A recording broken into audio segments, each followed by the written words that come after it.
Okay, hello everyone. Thank you for joining us for today's introductory session to TICRA and their antenna design and analysis tools that are now available through the Altair Partner Alliance, also known as APA. And as we see here on my slide and also on the video, today's presenter is Jakob Rosenkrantz de Lasson. He is the head of sales and marketing teams at TICRA, and he will lead us through the webinar today. Welcome, Jakob. I'm happy that you could join us today and present to us, and I will make you the presenter so that you can share your screen and start your presentation. Thank you very much for the invitation, and thanks a lot to Altair for hosting this webinar. Indeed, TICRA has recently joined the Altair Partner Alliance, meaning that selected TICRA software products are now available also on the Altair marketplace, as well as still directly from TICRA. This is very exciting for Altair, this is very exciting for TICRA, and I look forward to introducing you to TICRA as well as to some of our software solutions. So what I have prepared here today is a presentation with a very brief introduction to TICRA, who we are, what we do, and then a lot of focus on our software solutions in slides form, and then I will also do a demo of some of our software products to give you a feeling of, indeed, as it reads here on the slide, the power of TICRA software solutions. So let's get started immediately with a brief company introduction. So this picture here shows a typical scenario that a typical TICRA software user is facing. The picture shows a large telecommunication satellite inside an antenna measurement facility. The satellite is shown, the satellite bus, with several antennas, which are the dish-shaped elements that you see. And in very broad terms, what TICRA, what we do, what we offer is we provide the tools, at least some of them, to build and further develop such an infrastructure in space. And to be a bit more specific, our antenna and electromagnetic modeling software is used basically by every major player in the global satellite market. So a strong emphasis in this case with our software solutions on antenna modeling, design, and analysis. The products that we offer are antenna analysis and design software. It is associated technical support for the software products, and we also do quite many R&D and consultancy projects. And the focus here obviously is on the software products as well as on the technical support associated to our software products. So if we just in one slide look at TICRA at a glance, the company was founded more than 50 years ago in 1971. The company was founded in Copenhagen here in Denmark, and we still have our head office, main office here in Copenhagen in Denmark. The topic of electromagnetic radiation is, as you can see here in a very literal sense, embedded in our DNA. This is what the company was founded on, and this is what we continue working on and with.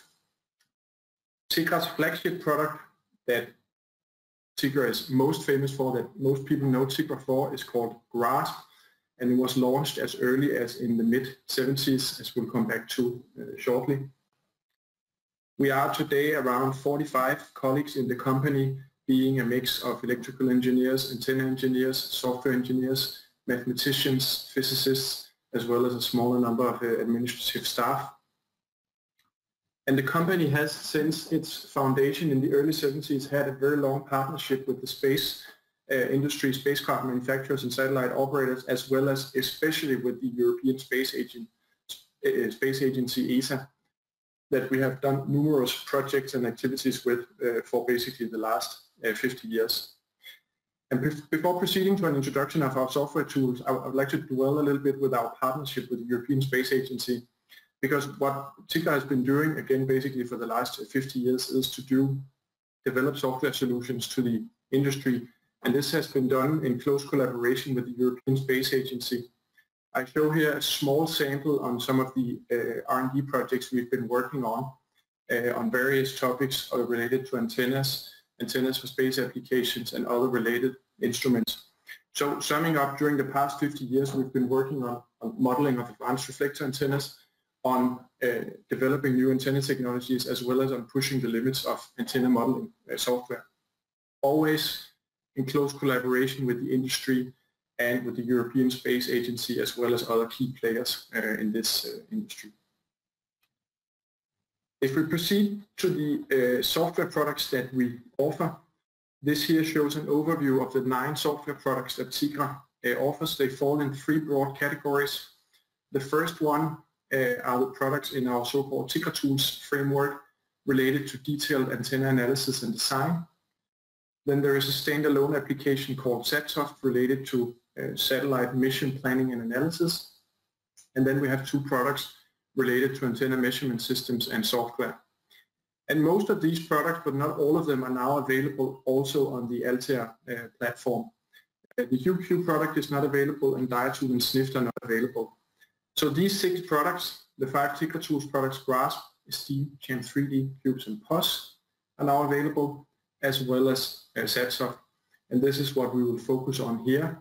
I will introduce each of these products. I have about 1 to 2 slides per product to keep it brief, but to give you an introduction to what each of them do. Then I have a couple of application examples, and then we will proceed to the demoing of the software to show you the software in action. So starting with the TICRA Tools products and with Grasp. Grasp, as I mentioned, is our flagship product. It's our oldest product, released more than 45 years ago. Grasp was the first commercial software code for modeling and analysis of reflector antennas, and it is today the industry standard for reflector antenna analysis and design. In Grasp you have, as we will see shortly in the demo, you have wizards available that allow you to very easily and very fast set up typical single, dual and rotationally symmetric reflector systems. The workhorse in Grasp is our unique physical optics formulation, which is used for the analysis of reflectors, also electrically large reflectors. There is a vast component library for describing reflector antennas, surfaces, rims, struts, properties of surfaces, panelized reflectors, and much more. And if you go to very high frequencies or very large reflector systems, you can supplement the physical optics formulation with a ray tracing called geometrical theory of diffraction, which is also available in Grasp. I collect here a couple of Grasp fingerprints. So these are some activities, some projects, some satellites, some instruments where Grasp, in the development of which Grasp has played a key role, both to the industry as well as to space agencies that you see some examples of here. Proceeding to the second TICRA Tools product, we have ESTEAM. ESTEAM is the best-in-class full wave, so method of moments solver for electrically large antenna and scattering problems. With ESTEAM you can model what we call general antennas. This can in principle be any kind of antenna, arrays, patches, helices, dipoles. And what you can also do with ESTEAM is you can analyze the so-called installed performance of platform scattering. We'll see an example of this on the following slide, where the antenna is mounted in a realistic setting to assess the impact from the environment, the platform that the antenna is supposed to work in. Geometries can be set up with built-in shapes as well as with imported CAD files for models of general antenna problems. And this slide here shows a typical ESTEAM application of platform scattering, or what we call installed antenna performance. In the top panel you see an isolated antenna. This is a reflector antenna fed by a feed horn, producing certain antenna radiation patterns that you see in the top left and top right pattern, so a typical pencil beam. When you mount this antenna on, in this case, a large telecommunication satellite and analyze it using full wave methods with ESTEAM, you get other patterns that you see in the bottom panels here. You still have a pencil beam, as you see in the bottom left panel here, but you also have a lot of other things going on in the far field, which is the effect of the scattering off of the other antennas, the satellite payload, the solar panels, etc. And the point with ESTEAM is that also for electrically large problems, such as a large telecommunication satellite that can be simulated in Ka band or beyond, you can get this information using accurate full wave methods. You don't have to resort to approximate high frequency methods for analyzing these kinds of problems. This is possible using ESTEAM. Proceeding to the third TICRA Tools product, this is CHAM3D. CHAM3D is our tool for analysis and design of general passive microwave components and feed chains.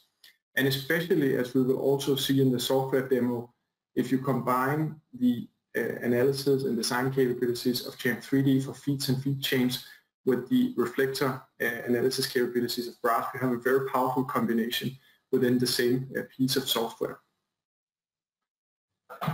With CHAM3D, you can, as I said, analyze and design general passive microwave networks. You can calculate typical parameters such as, or characteristics such as scattering parameters and radiation patterns for these structures. You have dedicated wizards, which we will also see shortly, for setting up 2D geometries.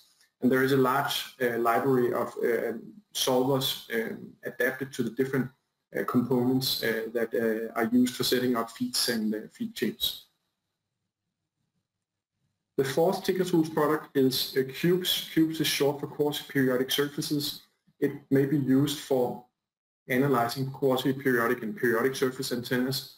It's the only dedicated tool on the market for these kinds of antennas, and it relies on unique methods for analyzing and optimizing the small printed elements that you could have on such as antennas. This could be things like reflector rays, transmit arrays, and frequency selective surfaces. So with QUPES, you have a predefined library of typical geometries, of typical unit cell structures. This could be things like dipoles, patches, loops, and others that you may set up and analyze and optimize at unit cell level, as well as for a full antenna surface. And this can be used, as we'll see shortly, to do large-scale direct optimization, where you can optimize thousands or even tens of thousands of variables in one go with this tool, thanks to the smart periodic method of moments method that QUPES is built on. Finally, in TICRA Tools, we have POS, which is the industry standard for contour beam reflector antenna design. So historically, most of the shaped reflector antennas that are flown in space to produce contour beams have been designed using POS since around 1990. What POS can also do, as we will also see in the software demo shortly, is that it can very efficiently optimize array excitation coefficients both for direct radiating arrays and array-fed reflector antennas. And we'll see an example for that. So with POS, you can do single, dual, and multiple reflector shaping the reflector surfaces to produce patterns or beams with certain characteristics. And then there's also this efficient optimization of array antennas. So this is TICRA Tools in overview. These are the 5 TICRA Tools products that are available in the APA: GRASP, ESTEAM, CHAM3D, QUPES, and POS. It's 5 products in one interface, so you will also see if you download one of these products via the Altair marketplace, you download TICRA Tools and install that, and that actually allows you to toggle on several of these products. We'll see that in a second. We have an easy workflow between the products where they can be used. Each of the products can do something substantial on their own, but they can also, as we'll see, be used together, giving the user substantial flexibility.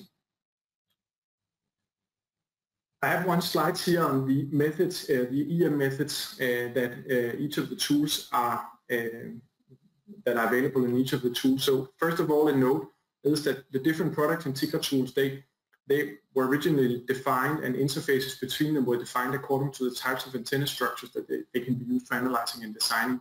So they're not per se defined according to the EM methods that are available in each of them.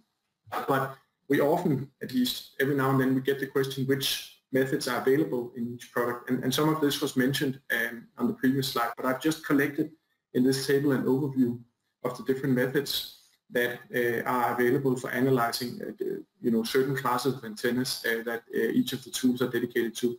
So optimization is available with any of these products, and then the different products have different analysis methods available as summarized in this table. I'll not go into many details on this, but I just wanted to summarize it so that this is clear. So again, the products are not defined by these methods.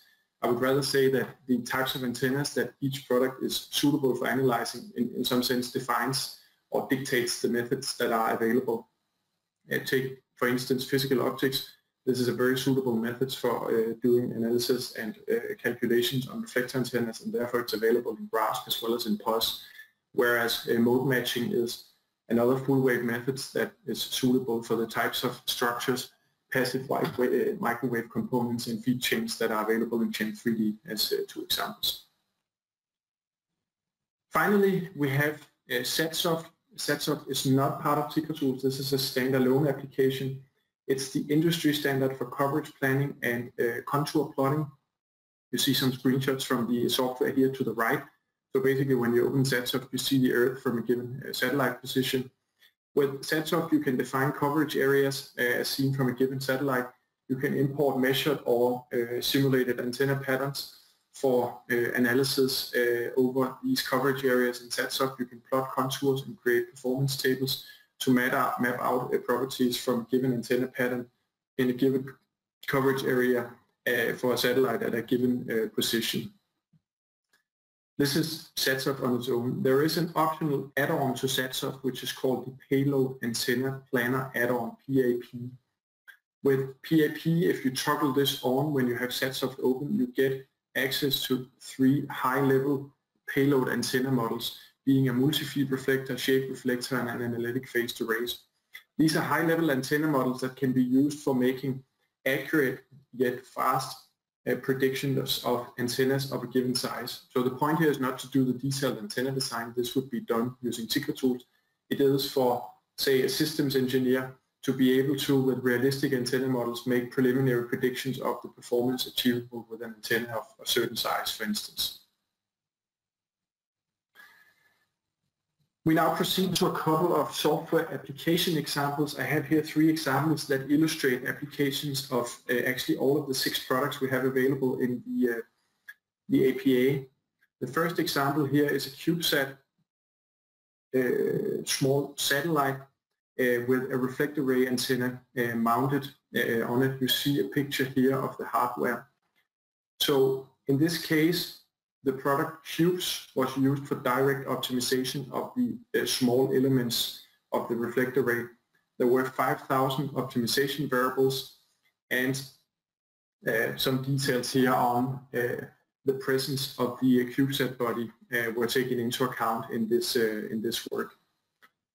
Using ESTEAM, the feed was optimized, taking into account both the sub-reflector and the CubeSat body, and full-wave validation of the full antenna with the feed, the CubeSat platform, and the reflector array panels was done using ESTEAM. So not an optimization, but a validation of the outcomes of these designs.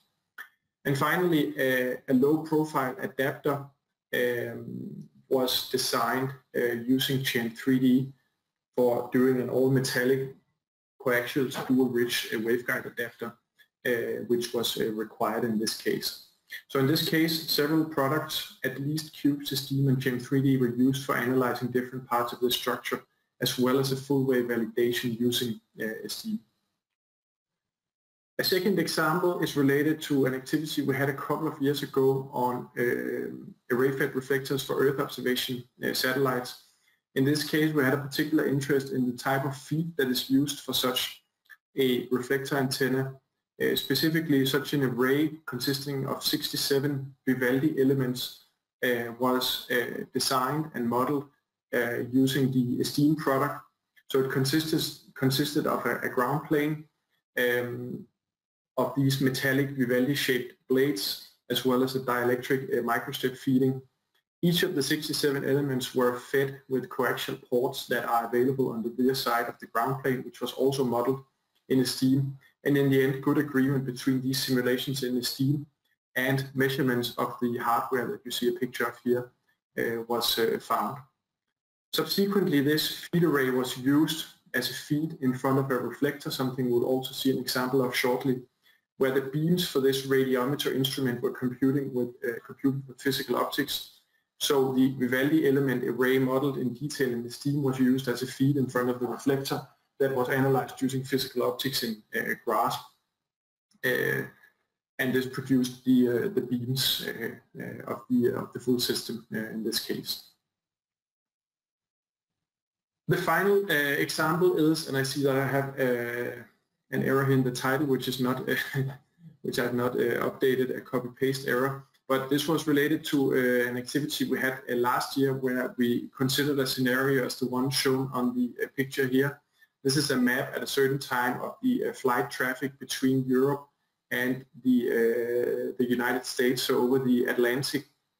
And in this case, a coverage for in-flight Wi-Fi coverage over the Atlantic was set up, as well as an antenna beam layout was set up on the map in SATSOFT that you see on the map here to the right. This is inside SATSOFT.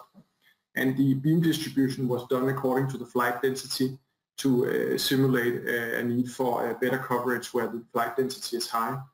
Stations with certain optimization goals on a certain parameter were defined, and this was then all exported, so the beam layout as well as the stations with the optimization goals from SATSOFT for a multi-beam optimization inside POS. So this is a picture showing the antenna model. So this is a reflector fed by a large array that you see in this picture. And this was done using advanced power constraint optimization inside POS, where we had simultaneous optimization of all beams with more than 10,000 optimization variables with these nonlinear constraints to meet certain requirements of this mission. Finally, before concluding the presentation, we have some additional resources. So first of all, if you go to the Altair marketplace, you find for each of the 6 products additional information. You also find some use cases. I have just here taken some screenshots from the use cases from GRASP. You see some examples here. These are some typical applications of the products. There's a similar use cases for the other products, ESTEAM, GM3D, QUPES, and SATSOFT. If you go to YouTube, I've included the link here. You can also just go to YouTube and search for TICRA. You will find the TICRA channel where we have more than 50 tutorial videos on both basic and more advanced applications of our software products. So these are typically between a few minutes up to 5, 7, 10 minutes long and allow you to see the products in action. And finally, we have a LinkedIn profile where we announce new software releases, conferences we go to, and other news. You are very welcome to go in there and follow us if you're interested in knowing more. And this concludes the presentation. And then I would actually like to move directly over to the software demo.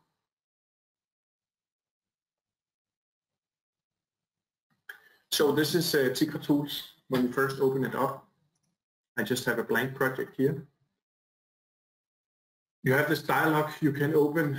When you have it open, first of all, you would want to consider the product activation. This is where you can activate the different products. That's what I said. You could, on the Altair Marketplace, be downloading GRASP, for instance, and then you can activate GRASP. But when you have this dialog, you can actually toggle the other products on. It costs some units to use the different product. We'll just need GRASP in the first time. I'll also mention before starting that we have this catalog of tutorial cases that come with the software. So there are 51 tutorial cases. You can look over them here, see screenshots from the different tutorial cases.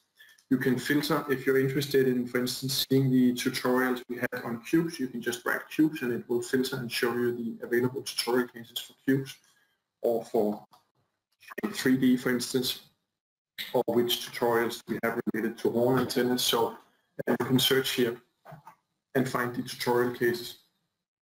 I will also mention related to tutorial cases that if you go to help TICRA Tools user manual, you have the software manual that opens. It's also available as a PDF in the installation directory. So you have all the documentation of the software, and in chapter 8 you have a description of all the tutorial cases.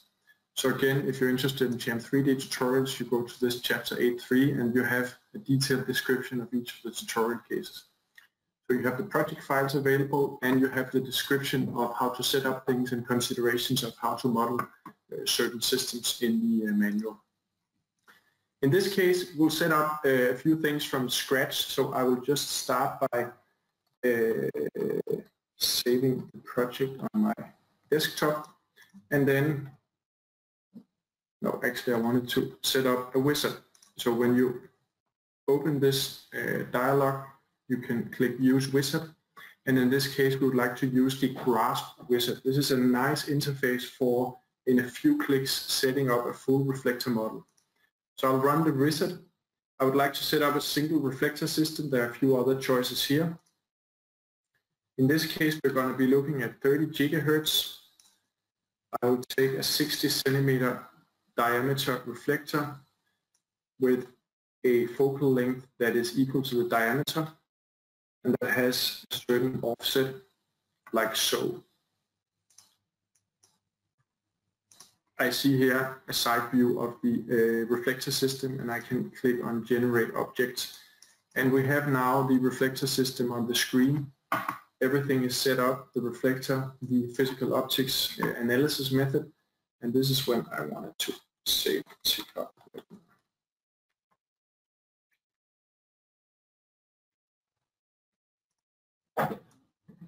Like so. Everything is set up, including the commands for running the analysis, so we can actually immediately run the analysis. We have the reflector here. We have a simple feed in the form of a so-called Gaussian beam. I'll come back to that in a second. This is a simple model for a feed for a reflector model. And I'll just say, write a short comment, grasp, reflector,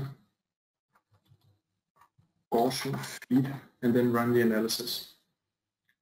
And it was done in just over 1 second. So it ran the physical optics analysis of the reflector. This is a 60 centimeter, which at 30 gigahertz is a 60 lambda, 60 wavelength diameter reflector. So it's quite fast compared to other tools you might have available for analyzing reflector antennas. If we go to the results tab, we can open up and inspect the results. So this is the radiation pattern in 3 cuts. So it's the co- and cross-polar pattern components in the 0, 45 and 90 degrees planes. So a typical result you would get for such a reflector antenna with a pencil beam, so it's a very directive kind of antenna.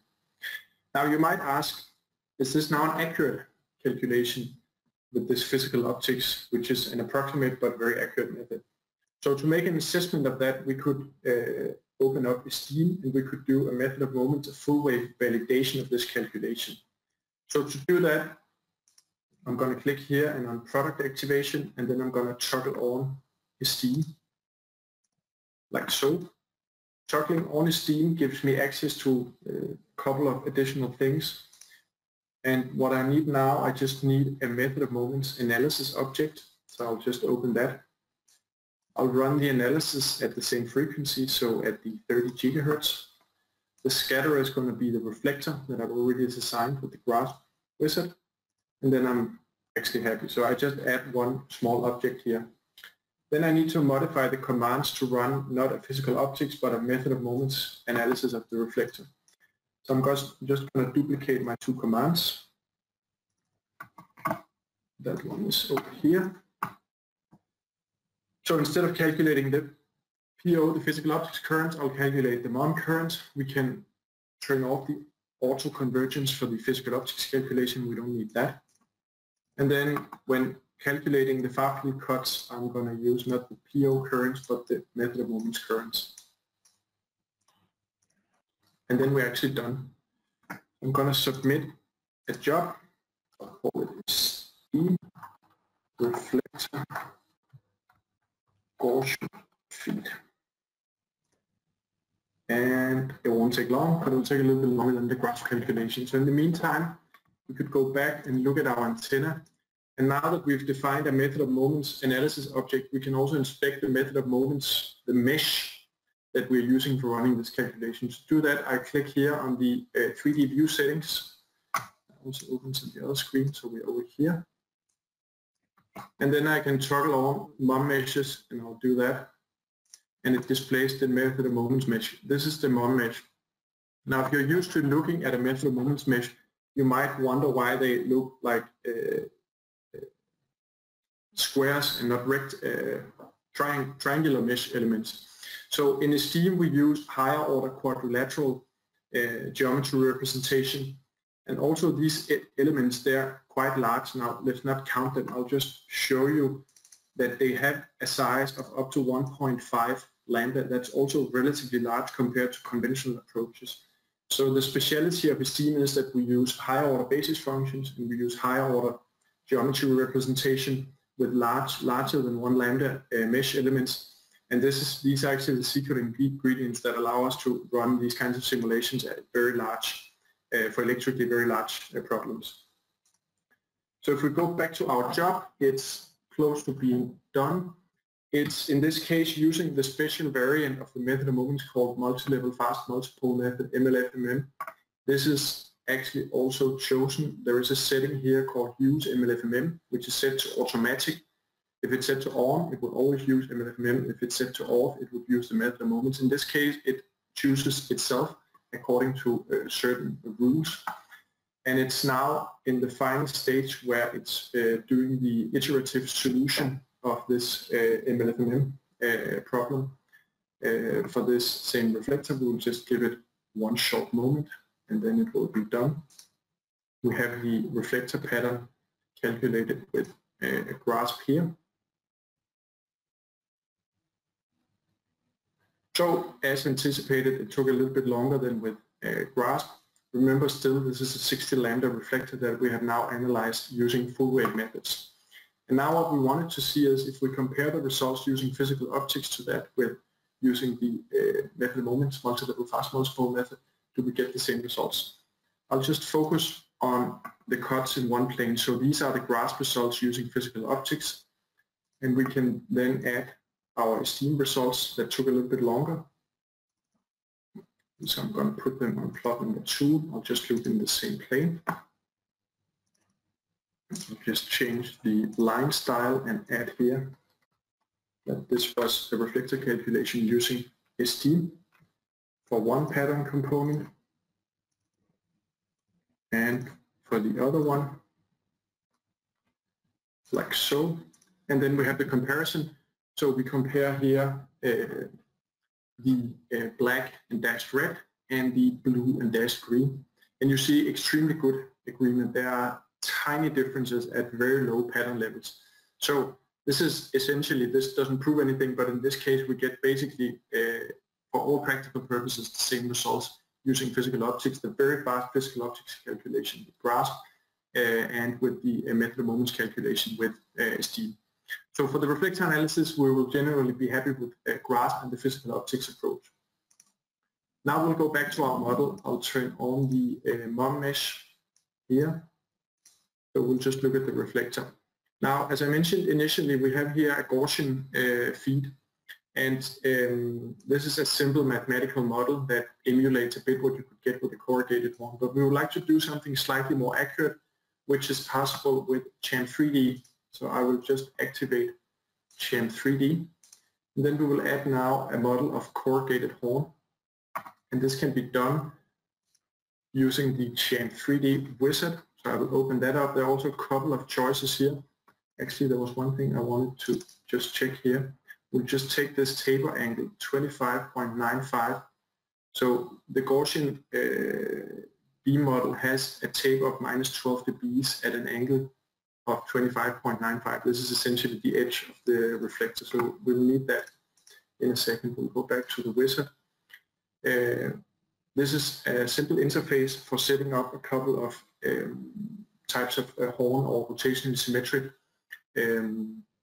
antenna systems. We will in this case choose a smooth or corrugated horn. We will use the same frequencies, so 30 GHz as we use for the reflector calculation. We will not make any changes to the input waveguide. We'll just leave it with default settings.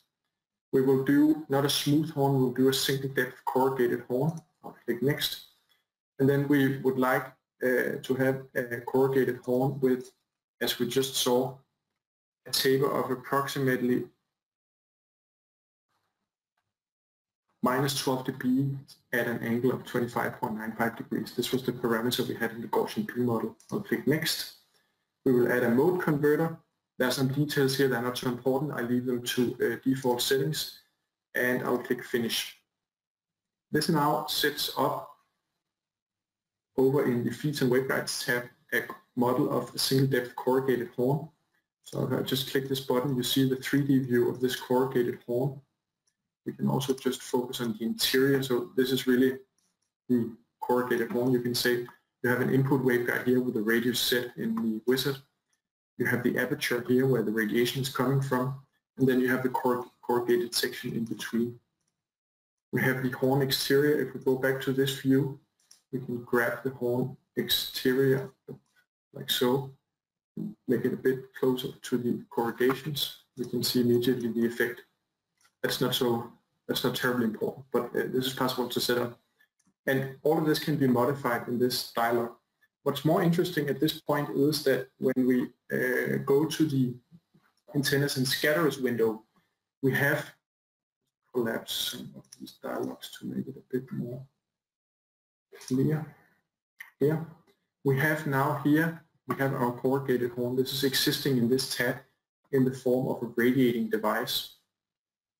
I'm just going to move this radiating device over to another coordinate system. I'll move it to the feed coordinate system, because then we actually have the corrugated horn placed exactly where we have our Gaussian feed, close to the focal point of the reflector. Now I would also just move this. Now I'll just do a comparison between the pattern you get from the Gaussian with the pattern you get from the corrugated horn, so the primary pattern without the reflector. So we have here, I'll just duplicate this element just to illustrate similarities and differences between the Gaussian and the corrugated horn. So the corrugated horn, this is a better model for a feed. Clearly this is something you can actually build, so it's closer to real life. So we will go to the Commands tab, disable these commands. This one we will use, and I'll just duplicate this one to get the pattern from the Gaussian. So we will calculate, change this to Gaussian. So this is just calculating the primary patterns of the corrugated horn and the Gaussian feed to compare these patterns. So we'll just say corrugated horn and Gaussian feed primary patterns and run the analysis. So it was done in less than 2 seconds. So the first one is analyzing using mode matching the corrugated horn with Chan3D. The second one is just evaluating the pattern of the Gaussian. And we can just immediately compare the two. We'll just look in one plane. This is the corrugated horn, the co and cross polar patterns. And to this we can add the Gaussian like so. So we can just change these for comparison. So the red and green are the patterns of the Gaussian, so the simple model. The green is not there because there's no cross-polarization, but for completeness I'll just include it. So here you can compare the solid black to the dashed red. This is the copolar component of the corrugated horn and the Gaussian feed respectively. So in the region illuminating the reflector up to about 26 degrees, they are almost identical. So the Gaussian is a very good model for the copolar illumination of the reflector. Then if you compare the blue to the green, you see that the blue has a certain level. There's nothing green. There's no cross-polarization with the Gaussian model. So this is actually essentially what is missing. Also the peak is of the copolar components are slightly different. So the corrugated horn, again, this is a realistic model for a feed of a reflector. And what we'll do now is that we will do an analysis of the reflector with the corrugated horn. So similar to what we did with the Gaussian, we will just add the corrugated horn as the feed. So I'm going to remove the Gaussian, and then we can compare the reflector patterns with the. So this will be grasp plus Chan3D. This is reflector, corrugated horn. So this is using grasp for the reflection analysis. It's using Chan3D for the corrugated horn analysis, and then combining the two using optimized adapted methods for the two subsystems of the antennas, and then producing the radiation pattern. So again, it was done in less than 2 seconds. and we can go back to our job 1, which was the grasp analysis of the reflector with the Gaussian feed that we compared to ESTEAM here. So we can make the same comparison. Now we've changed the feed between the Gaussian, which is available in grasp, and then the corrugated horn model, which is available with Gen3D. So I'm just going to show the grasp results from job 1 here. And then to this, I'm going to add the results using the corrugated horn. So I'll just add the legends to say that here we have the corrugated horn. It's the same reflector. It's using a simple feed and a more realistic feed that you can analyze with Gen3D. So if you compare the results, you can again compare the solid black to the dashed red. These are the copolar pattern components coming from the reflector with the Gaussian feed and the corrugated horn respectively. So you see some differences. You have a slightly lower peak for the dashed red with the corrugated horn. You have a slightly wider beam. You have slightly higher first side lobe on the right side. And if you compare the blue to the dashed green, these are the cross-polar pattern components, you also see some differences. So typically the model with the corrugated horn is more accurately going to represent what you would typically have for a reflector antenna fed by corrugated horn than what you get with the Gaussian feed.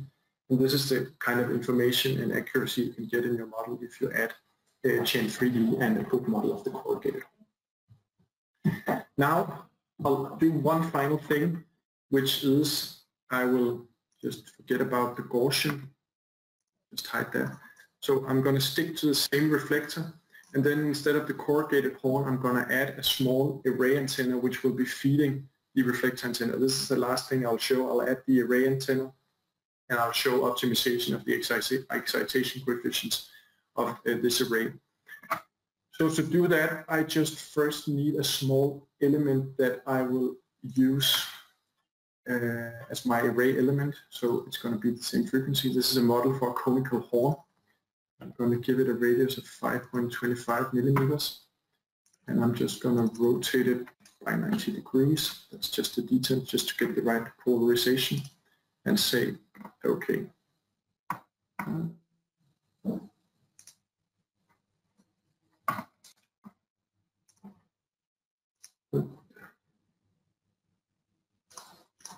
And I just forgot one thing, which was to set the coordinate system. That's why I couldn't see it. Here we are. So this small plate here represents basically the aperture of this feed model. It's similar to the Gaussian feed we had before. It's a built-in model you have of a feed. Now what I would like to do, I would like to set up an array of these small elements. So I will add an array. I'll add a planar grid array. Still the same frequency. I'm going to add it in the feed coordinate system. It's going to be a hexagonal grid. It's going to have a grid spacing of 10.5 millimeters, which is about 1 lambda at 30 gigahertz. And then I'll add the elements, and this is done in this dialog here. I have just prepared the input for that, so I'll just paste that in here and click OK. Then you can see we have now an array which is just slightly larger than the aperture of the corrugated horn. And what I will also add, just so that we are ready, 1 second. I'm just going to add dummy excitation coefficients for the array. So the array is 19 elements, and the excitation coefficients I'll just initially set to all have the same amplitude of 0 degrees and same phase of 0 degrees. We'll come back to that. Also here the element composite is set to element. That means that when I use the array, I'm going to compute the element beams. So now I just need a place to calculate the pattern. So I'll add a spherical grid and call it elements beams. I'll add that in the coordinate system. I will look from -5 to +5 degrees in the 2 far-field directions, like so, and I'll just duplicate this. Afterwards I'll compute composite beams, And now I will, instead of the corrugated horn, I'll use the planar grid array as my source to compute the element beams. So it's really the same commands once again. So it's still a physical objects calculation. We saw in the comparison with ESTEAM that this is very accurate. I'm just gonna add the planar grid array as my source. I'm gonna change the convergence target to the grid, like so, and I'm gonna use the array.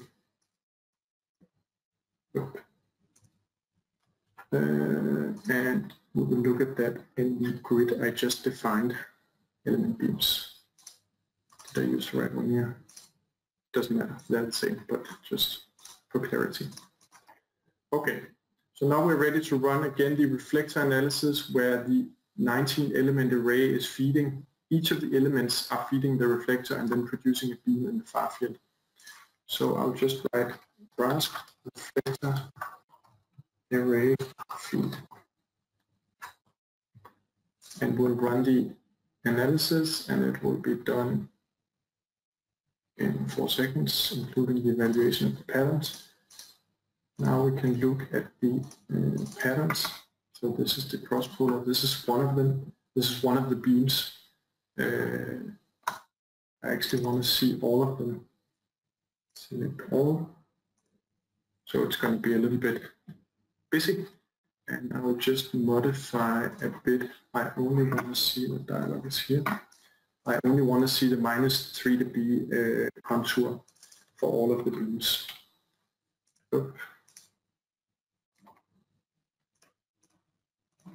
So here we are. So the color is one of the beams, and then the black circles are the -3 dB contours for the element beams. So of course we have one element in the array, which is the central one, which produces a beam right in the center in the 0.0 degrees. This feed element is sitting at the focal point, and then all the other ones are shifted a bit away from the focal point, producing these scant beams. We can now change. If I go to the array, we can compute the composite beam with the given excitation coefficients. So now we have uniform amplitude, uniform phase. We excite all of the elements, and then we compute a single pattern without touching the excitation coefficients. And I'm going to do that first, and then I'll optimize the excitation coefficients just to show the optimization and to do the comparison. So we'll not get a focused beam in this manner because we've not optimized the excitation coefficients yet. But we just use all of the elements. I'm just changing the output grid like so, and we can run this array feed, and then it's composite beam, uniform amplitudes and phases.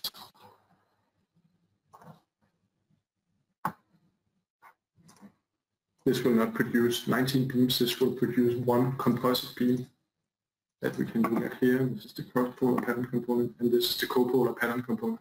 So it's a quite broad beam that you see here. It doesn't even have a maximum on the axis. We use all of the feeds, also the ones not sitting at the focal point, in equal amplitude and phase. And it has a maximum somewhere here of 48 dBi. Now I would like to, as a final thing, optimize the excitation coefficients in amplitudes and phases of the array elements to produce a focused beam. And all things shaping the reflector, or I put that in quotes, shaping the array in the sense that optimizing the excitation coefficients, this is not available in RASP. For this we need our POS product, so I'm just going to toggle on POS. And then we will move to the optimization tab to show an example of an optimization inside TICRA Tools. So it's blank now. I will set up a new optimization manager. I will add optimization settings. Then I'm going to define a new optimization variables. I have some variables available already that the wizard set up originally. I'm not going to optimize any of those. I'm going to optimize bulk optimization variables array. Click OK. I'll target my array. Quantity to optimize, that'll be amplitude and phase. I'd like to optimize both the amplitudes and phases, so they're preset to 0 dBs, amplitude 0 degree phase. But what I'm going to do in the following is I'm going to optimize the 19 amplitudes and 19 phases for a certain goal. I'll add that to my variables used in the optimization. And then we just need an optimization goal. And I would like a goal in a specific direction. So for the sources, I will use the physical optics currents on the reflector and the planar grid array. I'm going to look in my cut coordinate system. I'll use a theta phi cut type. I'll not change anything here, but what I'm basically asking is that looking in the 0.0 degrees, in this case, direction, which is right in the center, I'm going to optimize the linear expolarization, and we could set a goal of 50 dBis, and I'm going to maximize. So I'm going to adjust the amplitudes and phases of the array to produce the largest possible copolar directivity in the 0.0 degrees direction. And then we are done. Then I just need a function for evaluating. Whenever I change the array amplitudes and phases, I need to recompute the physical optics current, and I need to tell the software how to do that. So I'll just define over here a function that we can call POFunc and just add the get currents command. So whenever I change something in the array, I have to recompute the physical optics currents according to this function here. So I'll go back here and I'll toggle this one on. And then we're actually ready. Now we've set up the optimization to optimize the excitation coefficients of the array to produce the largest possible peak directivity in the 0.0 degrees direction. So I'll add that here. So I have the optimization command here, and then I have the evaluation afterwards. And what this does is when the optimization is done, it uses the optimized parameters and then it re-evaluates. So in this way we actually calculate the optimized beam pattern. So we can say again here plus array feed, then it's optimize array amplitudes and fixes activity. And then we can run the optimization as the final thing we would like to do. So it was done with the optimization and the full evaluation in 3 seconds. So it starts with a positive residual of 5.4 and it ends with a negative residual of -6. So we can go to the results tab, we can open this up. We can look in the optimization summary. We have the same information here. We started initially with a peak directivity in this direction of just below 44 dBis, and we ended with an optimized peak directivity of 56 dBis. So we've gained approximately over 12 dBs of peak directivity by optimizing the excitation coefficients. And then we could look also at the array elements. So we have here the amplitudes. You note that element number 10 has the largest amplitude. This is the element right in the center, and then you actually have a tapering off. So basically what you do to produce this higher peak directivity is that you have a tapered amplitude distribution of the array. And maybe most interestingly, we can look at the pattern. Okay. Just close this. So this is now the optimized pattern loop that we can compare to the situation we had in job 6. This was the situation where we had not optimized the beams. So clearly by optimizing the excitation coefficients, we get a more focused beam with a higher peak and lower side lobe levels. So this is what I wanted to show in this TICRA Tools demo. Thank you a lot for attending and for listening. You're very welcome to contact us at info@ticra.com if you want to know more about the products detailed. We can answer the technical question. You can describe what you are doing, what you would like to do, if this is possible with our products, and then we will be happy to help you. But in any case, thanks a lot for joining, and we hope to work with you in the future. Thank you.